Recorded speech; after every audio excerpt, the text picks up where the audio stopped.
अब चलिए बात करते हैं जम्मू कश्मीर के सीएम उमर अब्दुल्ला की, जिन्होंने आज एक कैबिनेट मीटिंग को कंडक्ट करना था। सुबह भी हमने आप तक ये खबर पहुंचाई थी और कुछ ऐसा ही हुआ। आज दोपहर 2:30 बजे इस कैबिनेट मीटिंग को जम्मू कश्मीर के सीएम उमर अब्दुल्ला ने चेयर किया और इसी के साथ इस मीटिंग के दौरान डेवलपमेंट इश्यूज को डिस्कस किया गया, गवर्नेंस को डिस्कस किया गया। डिप्टी सीएम और बाकी मिनिस्टर्स भी इस मौके पर मौजूद रहे। चीफ सेक्रेटरी अटल डुल्लू भी इस मीटिंग के दौरान मौजूद रहे। जम्मू कश्मीर के सीएम उमर अब्दुल्ला ने पिछले दिनों भी शासकीय स्कीम को लेकर चर्चा की थी और आज भी शासकीय स्कीम को लेकर इस मीटिंग में चर्चा की गई। अब बात करेंगे कि ट्रांसपेरेंट इम्प्लीमेंटेशन कैसे होगी, उन सभी चीजों के ऊपर, उन सभी रूल्स के ऊपर, उन सभी गाइडलाइंस के ऊपर जिसके बारे में लगातार चर्चा चल रही है। तो जम्मू कश्मीर के चीफ मिनिस्टर उमर अब्दुल्ला ने आज के दिन ये मीटिंग कंडक्ट की है और आपको बता दें कि ये मीटिंग आज खास रही, क्योंकि पहली बात तो ये कि ये जो मीटिंग है, ये मीटिंग लेजिस्लेटिव असेंबली लगने के बाद आज ये मीटिंग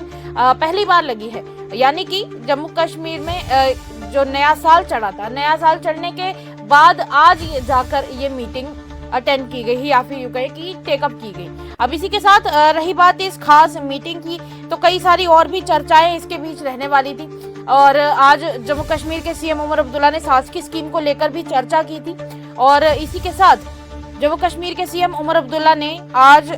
कई सारे डिसीजंस भी इस दौरान लिए और इसी के साथ डिप्टी सीएम सुरेंद्र चौधरी मौजूद थे, सकीना इट्टू मौजूद थी, जावेद अहमद राणा मौजूद थे, जावेद अहमद डार मौजूद थे और चीफ सेक्रेटरी अतुल डुल्लू भी यहाँ पर मौजूद थे और शासकीय स्कीम को लेकर भी चर्चा की गई, क्योंकि शासकीय स्कीम के बारे में वैसे भी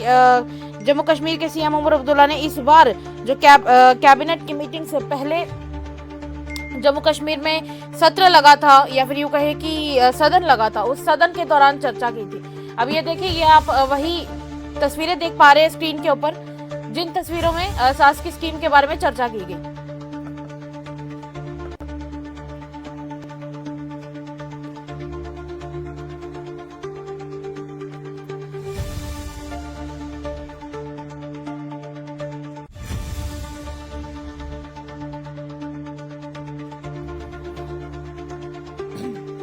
और ये शासकीय स्कीम के बारे में देखिए, एक कहीं ना कहीं शासकीय स्कीम को लेकर भी एक बहुत ज्यादा चर्चा का विषय इस बार असेंबली में भी रहा, जहां पर पीडीपी के जितने भी एमएलएस थे, उनका ये कहना था कि शासकीय स्कीम कहीं ना कहीं एक बहुत बड़ा लोन है जो जम्मू कश्मीर की सरकार ने लेना है, वो भी सेंटर से। और उनका ये भी कहना था कि इस दौरान ये जो शासकीय स्कीम है, ये शासकीय स्कीम एक इस तरह का लोन बन जाएगा, एक इतना बड़ा डेप्ट बन जाएगा कि उसे चुकाना कहीं ना कहीं मुश्किल हो जाएगा। ये एक बहुत बड़ा इशू इस दौरान बना हुआ था और ये इशू कहीं ना कहीं लोगों के लिए डिफिकल्ट होता जा रहा था। अब आपको तस्वीरें दिखाएंगे कैबिनेट मीटिंग। ये कैबिनेट मीटिंग चली थी आज, डिप्टी सीएम सुरेंद्र चौधरी यहाँ पर मौजूद थे और साथ में जावेद अहमद डार मंत्री, साथ में मंत्री सतीश शर्मा मौजूद थे, मंत्री जावेद अहमद राणा मौजूद थे, सभी यहाँ पर मौजूद थे। शासकीय स्कीम के बारे में भी चर्चा रही, पर इसी बीच एक चर्चा का विषय ये भी था जिसके बारे में सुबह से बातें चल रही थी, सुबह से डिस्कशंस हो रही थी कि क्या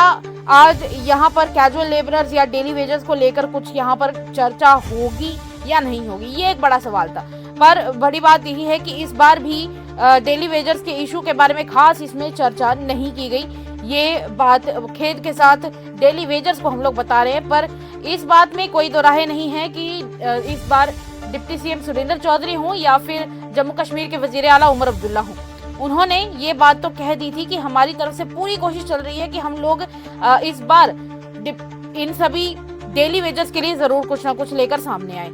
और ऐसा ही कुछ उम्मीद भी की जा रही थी कि ये खास मीटिंग रहने वाली है और इस मीटिंग में और भी काफी सारी चीजों के ऊपर फोकस किया जाएगा।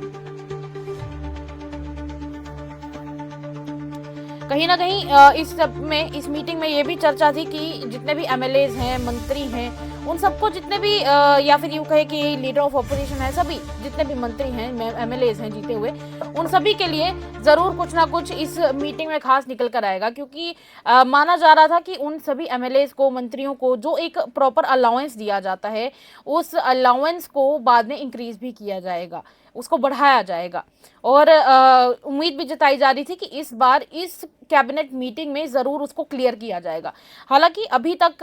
इंफॉर्मेशन डिपार्टमेंट की तरफ से, इंफॉर्मेशन ऑफ पीआर की तरफ से पूरी इंफॉर्मेशन अभी आना बाकी है। अभी तक फिलहाल सिर्फ और सिर्फ office of CM Jammu Kashmir के प्रोफाइल के ऊपर यही लिखा गया है और यही इंफॉर्मेशन प्रोवाइड की गई है कि इस दौरान सास की स्कीम को लेकर भी चर्चा हुई और इस दौरान और भी कई सारे डेवलपमेंटल प्रोजेक्ट्स के ऊपर चर्चा रही थी। अब देखना ये होगा कि क्या आम जम्मू कश्मीर की जनता के लिए इसमें कुछ खास निकला भी या नहीं निकला। वहीं दूसरी तरफ जीएमसी मेडिकल कॉलेज यानी कि गवर्नमेंट मेडिकल कॉलेज जम्मू और कश्मीर में जितने भी प्रोफेसर्स हैं और जितने भी एसोसिएट प्रोफेसर्स हैं, कहा जाना था कि उनके भी जो पद हैं वो भी भरे जाने थे और 136 नए पद इसमें भरे जाने वाले थे। तो इन सभी पदों के बनने से मेडिकल कॉलेजेस में पोस्ट ग्रेजुएट जो सीट्स हैं उनकी संख्या भी बढ़ने वाली थी,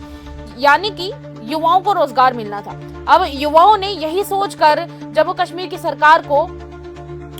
वोट दिए थे कि जब जम्मू कश्मीर में ये वाली सरकार आएगी तो शायद हमारे बारे में सोचेगी और ज्यादा से ज्यादा जो जम्मू कश्मीर के लोगों को जिसकी जरूरत है, यानी कि